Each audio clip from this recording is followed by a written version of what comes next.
In today's video, we're going to take a closer look at an upcoming title called Light No Fire. Now, this game is being developed by Hello Games, which brought us No Man's Sky a few years back.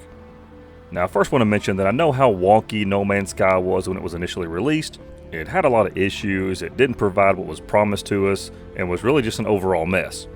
However, after many updates and patches, the game is really quite good now.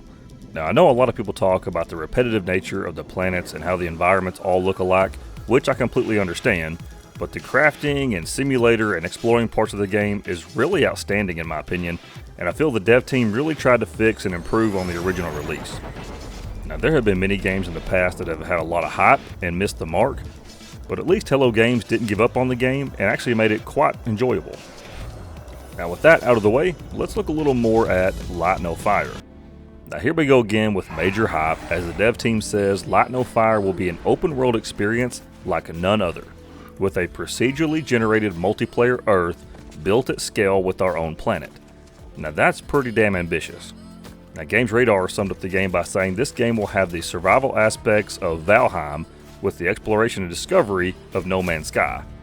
Now, so far, sounds pretty good. Now, we don't have a release date just yet and probably won't have for some time, but the game has been in development for around 5 years, so it could be sooner than later. Now, the game does have a small page on Steam, so we can be pretty certain the game will release for the PC, but I would also bet money that a PS5 and Xbox Series X and S will see the game as well.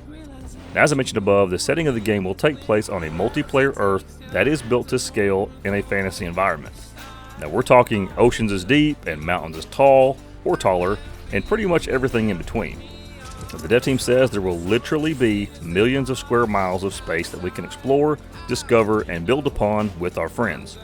This is a truly open world setting and held to have no boundaries and contain a scale never attempted before. And because of the sheer size of the world, this procedurally generated world will be generated in a single instance with everything existing simultaneously. Now, the idea is to team up with friends or strangers across the globe and construct persistent buildings and communities, which also means that anything built will be discoverable by other players. Now, Light No Fire also pulls ideas from both the RPG genre with character creation and NPCs to hand out quests and a vast story to unfold, while also merging in freedoms we find in survival sandbox games.